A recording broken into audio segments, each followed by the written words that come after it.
And the Thunderbirds are go, hoping to break a decade-long premiership drought. This is Adelaide's 9 News. Well, Corey, as you can imagine, the Pink Army are on the edge of their seats, as is the tense nature of this battle. And on the court too, there's plenty of early nerves there in front of a packed stadium in Melbourne with so much at stake for both of these sides. Our T-Birds and the Swifts are certainly leaving it all on the court. There are a few minutes left of this first quarter, and the Thunderbirds are currently up 4 goals. They're chasing their first premiership in 10 years since their last triumph back in 2013. It's been a really lean decade for the T-Birds, so hopefully, Corey, they can get their hands on that trophy once again, which will make for a pretty impressive party here at the Arkabar tonight. Oh, I'm sure it will. Thank you, Shannon. Shannon McDonald there at the Arkabar. To the top of Australian netball, and they're just getting started. The Adelaide Thunderbirds have painted the town pink after a nail-biting win in the Super Netball Grand Final. It came down to just 1 goal in extra time to break the club's decade-long premiership drought. Touching down back home, the Thunderbirds are still flying high. I don't think it's sunk in just yet. We're full of excitement, running on a high, definitely. And packing some extra bling, bringing the trophy home for the first time in a decade. Atmosphere was next level, like shaking next level. It was really good. We were all freaking out and so excited. It was very exciting because I really wanted them to win. And a thrilling win it was, the Thunderbirds winning by a single goal against the New South Wales Swifts in extra time. Watching back home, the Pink Army gathered in lounge rooms and packed out pubs across the state, inspiring fans young and old. Makes me want to be one even more, yeah. What a game, the girls done brilliant. Adelaide, woohoo! The celebrations don't end here for our homecoming premiers, with the government confirming it'll host a state reception for the team on a date to be decided.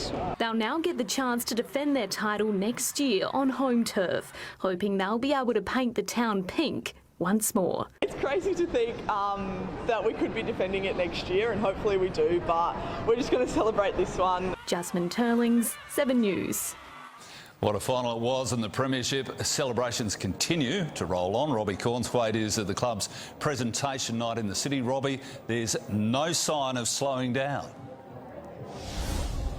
Yes, Smitho, and this is the reason why. The Super Netball League trophy has a new home here in Adelaide for the very first time. Now, the players are all still on cloud 9 as they get ready for another long night of celebrations. Eleanor Cardwell is expected to cap off a remarkable first season with the club and win the best and fairest, to go along with her Player of the Match award last night, as well as a championship medal, of course. And after the fairy tale finish to their season, they'll be hoping to go back-to-back at home next year, with Adelaide locked in to host the grand final in 2024. We'll have all the heart-stopping highlights of their grand final win a little later in sports. Smitho? Nice, great stuff. As you saw earlier, the Adelaide Thunderbirds' incredible rise to the top of Australian netball is complete after a thrilling 1-goal extra-time win over the Swifts last night. Star shooter Eleanor Cardwell was player of the match. 5 years ago, the Thunderbirds were winless wooden spooners. Now they're the queens of Australian netball.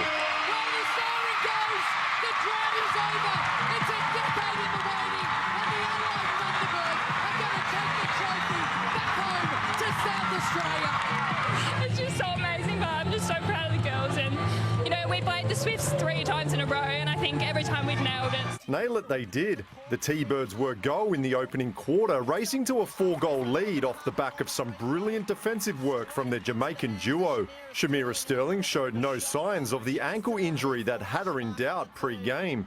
In the second, it looked like Adelaide would run away with it and led by as many as 9 approaching half-time. But the Swifts weren't minor premiers for nothing as the T-Birds tightened up. New South Wales hit the lead in the final quarter on the back of a 9-goal turnaround. The T-Birds were back up by 2 with just over a minute to go. That would be enough to send it to another extra-time epic. In the championship-defining moment, Eleanor Cardwell went for super goal glory. Is she feeling the moment? Oh, she is! It's unbelievable to understand. It's like dream. You can't even write it. It's just a dream come true. A dream a decade in the making. Robbie Cornthwaite, 7 News. Well done.